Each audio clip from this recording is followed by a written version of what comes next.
Vinland Saga is one of my favorite manga of all time. I've always had a soft spot for hardcore historical stories in general, and Vinland Saga hits that niche in a way very few can. Naturally, I've also been watching the anime adaptation, and the second season that came out recently was not only the best anime I watched last year, but probably one of the best anime I've ever watched, period. It's incredibly high quality and remains largely faithful to the manga, with any creative liberties done to embellish certain aspects of the story in ways that only anime can do. I really do like the anime adaptation, but it does make one change that kind of leaves me puzzled. So, if you're not familiar with Vinland Saga in general, or if you've only watched the anime, let me give a quick review of how the Vinland Saga manga starts off. We begin with a snapshot of the Viking lifestyle as a troop of Viking mercenaries intrude on a battle between two Frankish armies.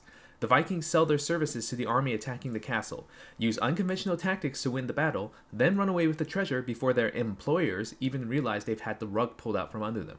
It's a great introduction to what Vikings got up to in the past, and it sets the tone for what to expect from the story going forward.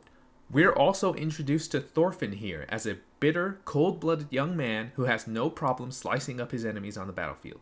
We know nothing about him now, but we soon learn that he has a vendetta against the leader of the Viking mercenaries, Askeladd, who he works for despite him having supposedly killed his father. The manga sets up a lot of questions about Thorfinn's backstory, questions that get answered relatively quickly as the manga soon dives into Thorfinn's childhood. There we meet his father Thors, see their relationship together, and eventually witness their encounter with Askeladd and Thorfinn's pursuit of vengeance from then on. The anime tackles this a little differently.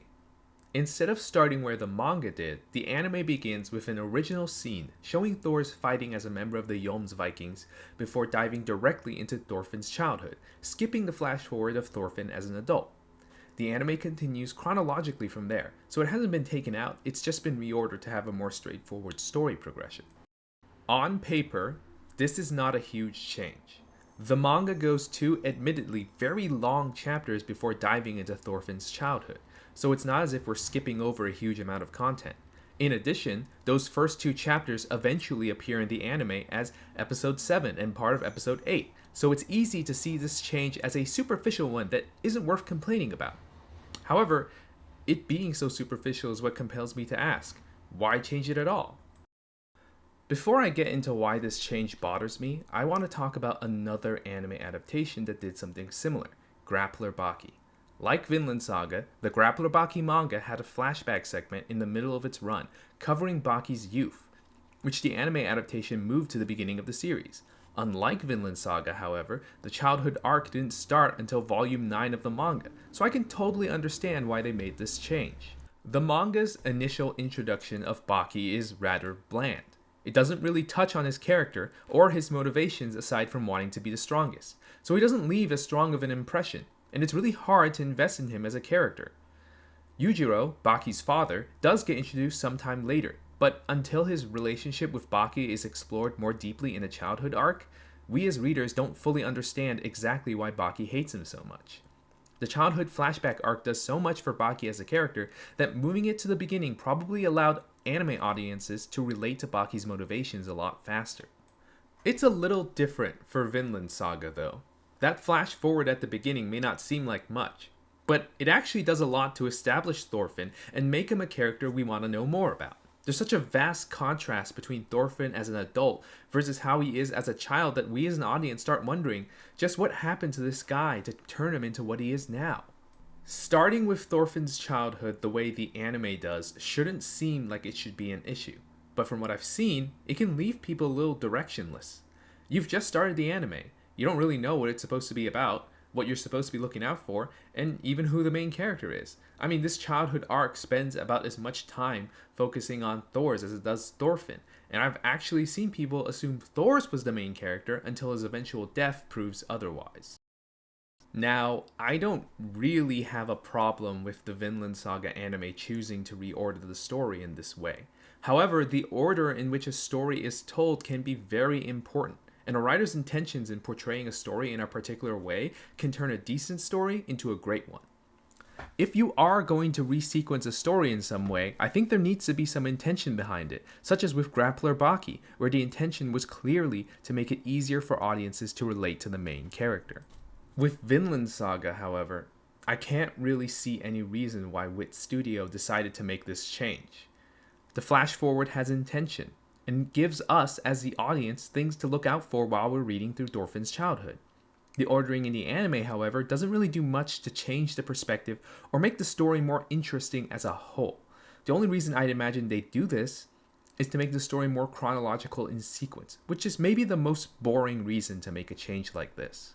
Some people might argue that one benefit of telling the story in this way is that it turns Thor's death into a twist, something people aren't prepared for. This may be true, but how much do you sacrifice just for that twist? Sure, maybe the manga makes it obvious what Thor's ultimate fate is, but isn't the feeling of dread you feel seeing a happy Thorfinn with his father and family, knowing exactly the tragedy that awaits them, just as valid and precious an experience as the shock of seeing Thor's die without expecting it? Besides, that's not all that gets affected. In the second chapter of Vinland Saga, we see a duel between Thorfinn and Askeladd. During this fight, Askeladd taunts Thorfinn by pretending that he has forgotten whether or not he has actually killed his father. This is an excuse for the author to basically clue us in on some of Thorfinn's backstory, and here's where we even find out that Askeladd took Thorfinn hostage in order to kill Thors. This is all new information to us, making this a very important scene for the manga. In the anime, though, this scene happens after we've already seen the events in question. So when the duel starts and this particular scene plays out, it feels more like an awkwardly placed recap, especially with it being so close to the actual scenes in question. Thorfinn shouting out about Askeladd taking him hostage was a big moment in the manga, but in the anime, it's a scene with a weirdly heavy amount of emotion behind it, considering he's just saying something we already saw happen. If it were me, I would have cut this dialogue entirely, considering the circumstances, so it's weird that they chose to leave it in. All this is sort of indicative of a trend that I've been seeing more and more lately, where stories from all kinds of media, whether it be manga, television, or video games, have started to trend away from telling stories out of order and towards having everything be neatly chronological. I think that's what happened to Vinland Saga, and while there were good reasons for doing it, I think that's part of what happened with Baki as well. I understand the rationale behind why people in charge of these projects would prefer to keep their stories in chronological order. It can be fun to jump back and forth through timelines, but if it's not done well or if people aren't paying enough attention, it can get confusing. Keeping things chronological makes it easier for people to place when and where events happen so that there's no misunderstanding about what's going on. But I don't think that would have been a problem for Vinland Saga. Like I said, this is a very short flash forward that would have been 1.25 episodes in the anime, so I don't think people would have been confused by what was happening. In fact, I'd argue it would have been the opposite, as it basically serves as a strong grounding point for people to get a grasp on the story that's being told. To sacrifice that for chronological consistency is short-sighted in my opinion, and a real shame. To give a more recent example, Dragon Quest III's HD 2D remake was announced for the Switch recently, along with a surprise announcement of 1 and 2 getting their own remakes as well.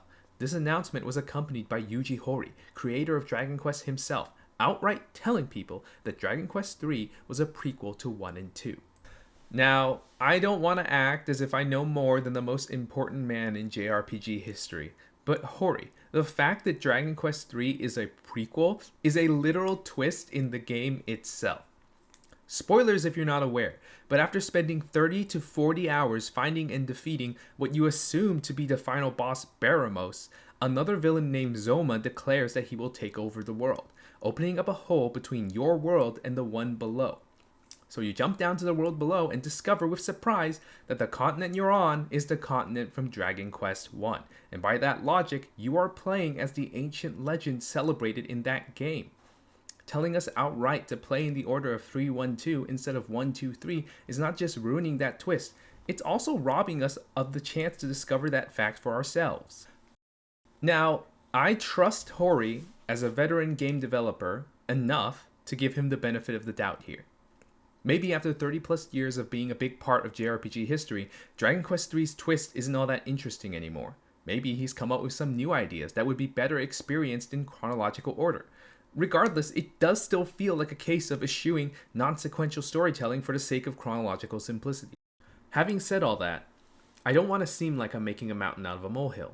I understand that these are ultimately very small changes overall, and I couldn't pretend that it's anything more than that. Still, it was something that did bother me, and while I've only seen it a couple times, I do worry that it might end up happening a lot more as time goes on. Hopefully, I'm just being paranoid and there's nothing to worry about, but I'll probably end up raising an eyebrow whenever I see something like this for at least the foreseeable future. Thanks for watching. I think this video was maybe a bit more nitpicky than I would have liked, but it was something I wanted to talk about, even if it wasn't something overly important.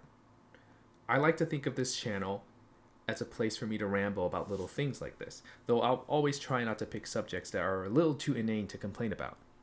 Still, if you liked the video, please subscribe so you can catch when I put out my next one.